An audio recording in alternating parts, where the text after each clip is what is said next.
Hey everyone, and welcome to this explainer. Look, if you've ever stared at your savings account and thought to yourself, 10 grand feels like a decent amount of money, right up until I try to figure out how to actually grow it into serious wealth, trust me, you are definitely not alone. It can feel incredibly overwhelming when you actually sit down and start running the numbers. But today, we're going to break down exactly how to pull it off, and we've got the visual proof to back it up. Okay, so let's dive right into this. We've all been there, right? It's late at night, you're just mindlessly scrolling on your phone, and suddenly you're watching some Miami penthouse guru standing in front of what is clearly a rented Lamborghini. And he's loudly claiming he turned 10 grand into $500,000 in like 18 months by day trading some insanely complicated crypto strategy. But here is the actual truth that the internet algorithm completely hides from you. The people who are building real multi-generational wealth, they're not making those flashy videos. They're sitting quietly in a used Toyota Corolla at a Costco gas pump, and honestly, they might not even realize just how rich they actually are. All right, part one, the Lamborghini myth. Now listen, it is completely okay. In fact, it's actually super smart to be heavily skeptical of those complex, high-risk trading schemes promising overnight riches. Because honestly, that's just noise designed to sell you a $1,200 online course. So today, we're cutting through all that noise to look at what is mathematically possible using a strategy that is intentionally almost aggressively boring. To turn $10,000 into $500,000, you are looking for a massive 50 times return. To actually pull that off, your initial money needs to roughly double almost 6 separate times. And literally, the only variable that determines how long that doubling takes is your annual rate of return. So, how do we figure out how long that takes? Well, we use an incredibly handy little finance shortcut called the Rule of 72. You just take the number 72, divide it by your expected annual return percentage, and boom, that tells you roughly how many years it takes for your money to double. Historically, the S&P 500, which by the way is just a giant basket of the 500 largest American companies, has returned about 10.1% nominally per year over the last 30 years. So if you make exactly one $10,000 deposit and then literally forget your account password forever, at 10%, you cross $500,000 in year 41. Yeah, I know. 41 years feels like an absolute life sentence, doesn't it? By the time you actually get the money, you'll probably be too old to remember why you even wanted it. Which brings us to section 2, the lazy method. Okay, so we are going to transition away from that depressing 41-year waiting game to a solution that is frankly mathematically thrilling. Because the math gets dramatically less depressing the exact second you add even small monthly contributions. Why? Because your contributions don't just add to your account, they multiply with it over time. And the lazy method is absurdly simple and wonderfully unglamorous. It is genuinely just 3 steps. Step 1. Open a zero minimum brokerage account at a place like Vanguard, Fidelity, or Schwab. Seriously, it takes about 4 minutes on your phone while you're sitting in your pajamas. Step 2. Buy a total stock market index fund, like VTI or VOO. These have tiny, practically invisible fees, like 0.03%. That means you pay $3 a year for every 10 grand invested, and you basically own a slice of every major American company. Step 3. Automate your monthly contributions. Set it up so that every single payday, money automatically moves over and buys more of the fund. You don't check the market, you don't read the financial news, you just let it run. This steady, totally boring path completely destroys the volatile, stressful path of day trading. And if you're sitting there thinking, come on, that sounds way too easy, just look at Warren Buffett. Back in 2008, arguably the smartest investor on the planet made a $1 million bet that a plain, boring, everyday index fund would beat a hand-picked basket of elite, super expensive hedge funds over a decade. And guess what? He completely crushed them. The index fund returned 126%, while those elite hedge funds returned just 36%. Think about that. The Wall Street pros with PhDs and fancy Bloomberg terminals literally couldn't beat the exact same thing you can set up on your phone for $3. All right, moving to section 3. Fees and bad behavior. So, if it's really this simple, why isn't everybody doing it? Well, if you just set it up and walk away, statistically speaking, there's a good chance you might completely sabotage yourself within 18 months. There are 2 silent villains out there that stop everyday investors from actually reaching their goals. And just look at this massive number right here, $864,000. Research shows that over a 30-year period, there's a gaping hole between what the market earns and what the average equity fund investor actually keeps in their pocket. On a $100,000 starting balance, that performance gap compounds into $864,000 of wealth that just evaporates. Poof! That is an entirely paid-off house, totally gone. How on earth does this happen? Simple. People panic sell during market crashes, and they constantly try to time the market.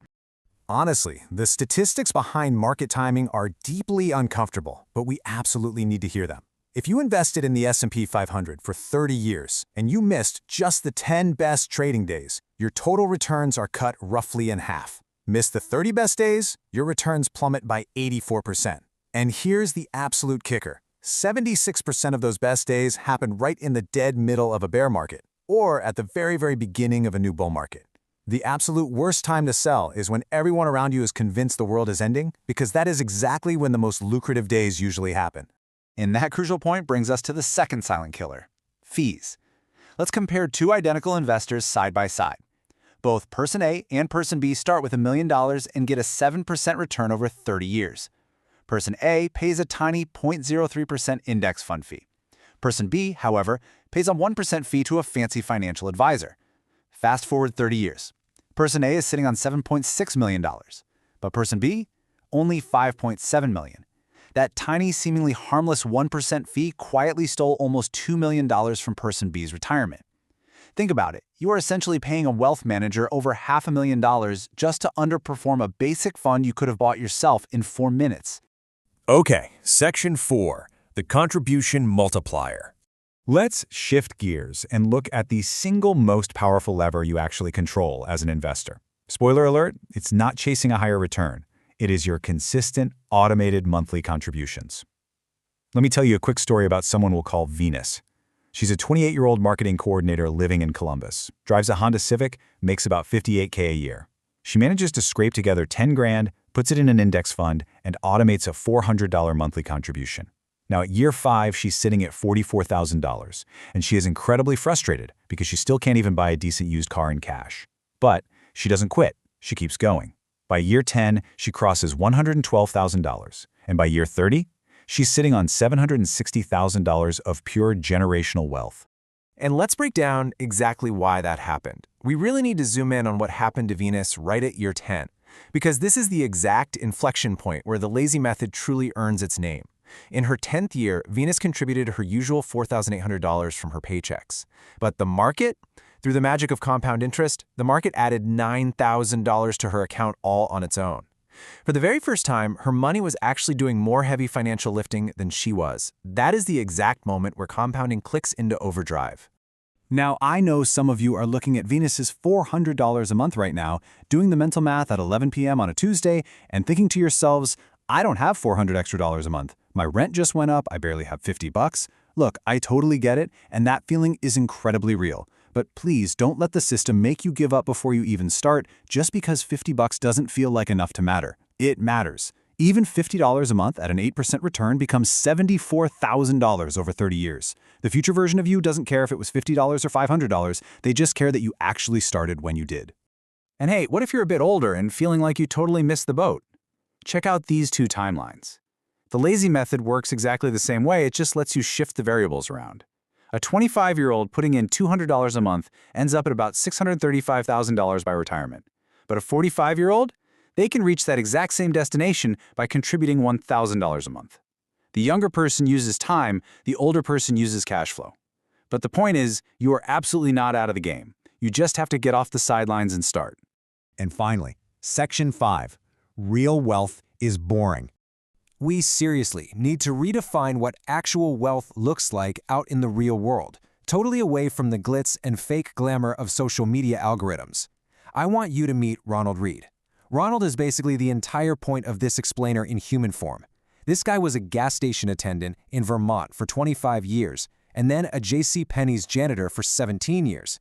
He drove a used Toyota Yaris, he chopped his own firewood well into his old age, he even wore a raggedy flannel coat held together by actual safety pins because the buttons fell off and he just didn't see any reason to replace them. His entire town genuinely thought he was entirely broke. But get ready for this staggering number. When Ronald passed away in 2014 at the age of 92, his estate was worth roughly $8 million. $8 million! He left millions to his local hospital and his public library. And how did he do it? He didn't do anything special or secret. He just bought boring, blue-chip dividend stocks, companies you already know, like Procter & Gamble and Colgate. He held them for decades, reinvested every single dividend, and literally never sold. He quietly outinvested almost every flashy hedge fund manager of his generation by doing absolutely nothing exciting for 60 straight years. Now, to be totally upfront and fully transparent with you guys, we do have to look at our current reality. As of right now, May 2026, the S&P 500 is hovering around an all-time high of 7,400. And the Shiller-Cape ratio, which is basically just a metric that measures how historically expensive stocks are, is sitting at roughly 40. Now, the historical average is just 17. The only other times in history it's been this high were 1929 and 1999. Which, yeah, didn't exactly end well for people buying at the very top. So a lot of experts are projecting that real returns over the next decade might be significantly lower than what we've seen over the past 10 years. Which leads me to challenge you with one critical question.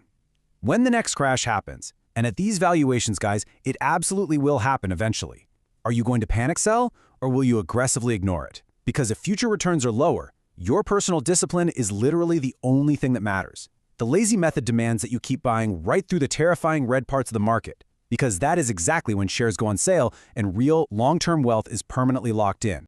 I want to leave you today with this final, somewhat provocative thought.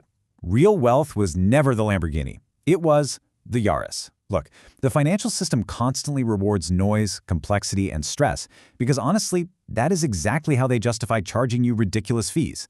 But automating one incredibly boring decision and then aggressively ignoring it for 30 years, that is how you actually win the game. You have full permission to be the boring one. Get it set up, forget all about it, and let the math do the heavy lifting. Thanks so much for learning with me today, and I'll catch you in the next explainer.